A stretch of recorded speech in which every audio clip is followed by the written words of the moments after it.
Hi, welcome to Andrew Buckle book review of Godzilla, the original Marvel years. This is an Omnibus collection, 440 pages. Just come out, and this is all the collection of all the comics on the back. You can see there, issue 1 to 24, and the stories originally were in 1977, all the way through to 79, and a variety of inkers, etc., etc. But the artists, Trimpe and Tom Sutton, and I love it. Absolutely great little book. Let's go for it. And I love this as well. Look at that. That is dramatic. Really impressive. Actually, that would in many ways would have made a better cover than that, personally. I think that's just brilliant. And on the back, so let's just do the whole thing. Let's bring it up. So you can see it. I mean, wow. I mean, that is just spectacular. That green, really, and the black, obviously, but in the red as well. Just love it. Now, Godzilla faces a variety of different characters. It also faces S.H.I.E.L.D., Avengers, Fantastic Four later on in the book, and also the Champions turn up as well. Godzilla does have a lot of weird Avengers. There's one Western one that's really odd. There's also one in Vegas that's very good, actually, one of the better stories. Also the I think it's just great. So I love the Champions. I don't think this was included in the Champions collection, the complete collection. So was it complete then? But still. There was an essential Godzilla book. I didn't get that, nor did I actually buy the comics when they came out. So it's got a nice little introduction there, which obviously gives a lot of detail about the book. And also, let's just go for the actual contents there. You can see there, 1977, all the way through to 1979. And there's all the various people involved. So you can see Trimpe, I don't know how to say his name, Tom Sutton, and of course then Doug Munch was the writer throughout.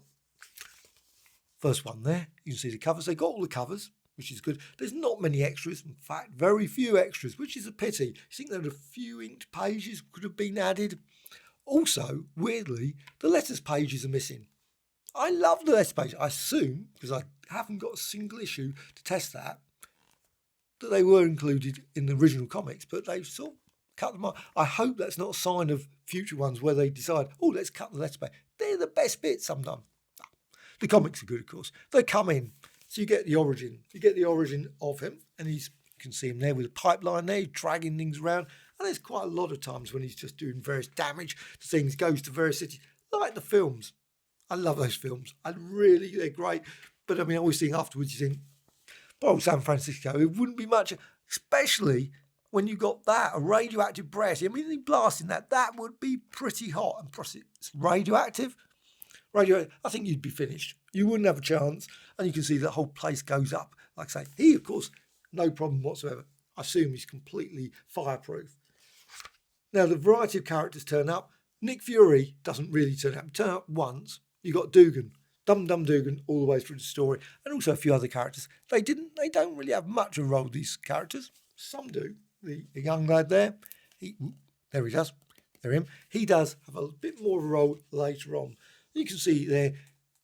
Now, they don't use this too often, actually. The fact that Godzilla seems to be attracted to bright lights. Use it occasionally, sort of drag him off to various places. Very convenient because there's a few places later on where he goes there's a missile, nuclear missiles. Not the sort of thing you'd want with Godzilla going around. There's the Champions, to challenge the Champions. And the Champions, unfortunately, are just fairly new. So this must have been very early in their career.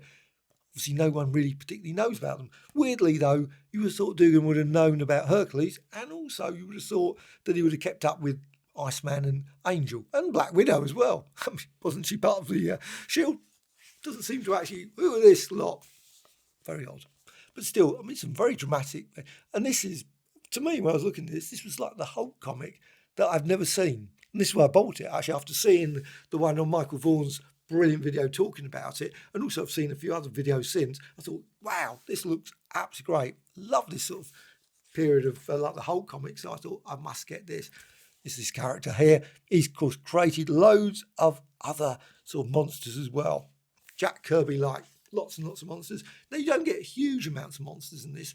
You think it'd be lots of monsters, but there's a few sort of massive sort of humanoid ape-like character but there's not fuss. There's also this one. I love this one. Prime Operator, main control. So a little sort of snapshot there going through there. Partial of, apparently it says there, SJ3RX. Red Ronin, apparently. They do capture him occasionally. He does fall foul occasionally. He obviously gets a bit of gas there and he sort of staggers around. But does that last? Of course not, because there wouldn't be any story, would there? So, and there he is. There's stumbling out of control. The young lad, of course. Yes, that's very convenient. He's, of course, fallen asleep there. He's slumped there, so obviously he's got a bit of a problem sleepwalking, which is not very good, is it, when you're in a robot like that? But he's got lots of weaponry, so he can blast things. Or is that from? That's probably from the other he is again. Wraparound in there, and you can see the awesome, bizarre brainchild of Dr. Yuriko Kaguchi. Yeah, and Tamara. Still. And, of course, Godzilla. They actually formed quite a good relationship, and later on I think it's quite nice. But, of course, initially there's obviously lots of opportunity for battles. What would there be without that in superhero? I mean, superhero comics always have this. This story I did thoroughly enjoy. This one is great. The Last Gamble in Las Vegas. It's a sort of odd story, but I loved it. It's very, very good. You got Boulder Dam there. Obviously, not looking good there because, of course, you can see what's going to happen next. You don't have to see the next page. And you got this character in Las Vegas, and you follow him more than even Godzilla. But, of course, Godzilla's moving towards Las Vegas. And then you get your Trigger. I don't know how you say his name, but Godzilla versus him anyway. So there's a bit of a battle there. You can see people very problematic. I wouldn't want to be in a boat at that point, just under there, because I think, but it's quite a conflict. Lots and lots of rocks flying backwards and forwards, and lots of people. And then Red Ronin turns up in the story as well. This is another one. He's in space now. Godzilla in space. There he's floating away towards the moon, as you do. And it's weird. There's a sort of alien invasion storyline sort of kicks into the story. Now, unfortunately, it didn't really continue beyond the first, which is a pity because there was quite an interesting bit of storyline there. And I thought, what happens next? But it is an opportunity for lots more creatures to attack there. And, of course, Red Ronin is in there as well. This is an odd one. Complete missed opportunity. Godzilla in the Wild West. Really? Well, it's good, but it's, why? What were they thinking? I used to see a bit odd when you compare it with the rest of the stories. And there's Godzilla having a nap, of course. But at this point, Dugan is sort of, okay with the creature now. They must have laughed when they came up with this story. Let's use Ant-Man's technology to shrink Godzilla. Well, I suppose that's quite useful. He's still pretty strong, and he's still got pretty strong radioactive breath as well, which, anyway. You've got there, obviously, Dugan sort of blasting. His cigar is completely wiped out at this point. And there's an opportunity then to have a good story between Godzilla versus a rat. Well, you can well imagine that rat is not going to come out too well against him. However, you couldn't keep Godzilla super small for too many stories, could you? So there he is. He's a bit bigger there. Obviously, I love this story. He sort of walks around, a bit like the Thing going around, sort of wandering around, sort of covered up in. Everyone thinks, who's that guy walking there? No, it's Godzilla. And talking about the Thing, there's the Thing there. And the Fantastic Four as they battle Godzilla. As well as, of course, the Thing versus a few sharks as well, which is not very good for the shark, I don't think. I love this bit. A bit of time travel. And it's a great opportunity to bring in the Devil Dinosaur. It's like Savage Lands. Kazar should have turned up in this, maybe. I'm obviously not in the past, but they could have done that, couldn't they? They could have done a story set in the Savage Lands. I would have bought that one. And now the Avengers are in, so you've got Vision, Thor, and Iron Man, and many others. And we get the final issue, which is actually really nicely done. And it's a good ending as well. Look at that great cover there. I think that's just brilliant.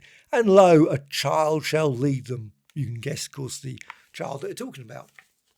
But also you get James in it, and Spidey turns up very briefly. And this is it for the extras. You've got Godzilla, a Grams, and also, of course, a little bit there of Godzilla letters page art there, and also Central Godzilla trade paperback as well.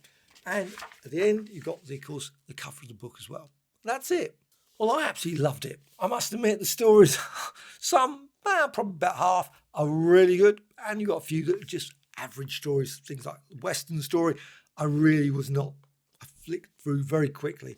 But overall, I just absolutely loved these stories. I just thought they were great.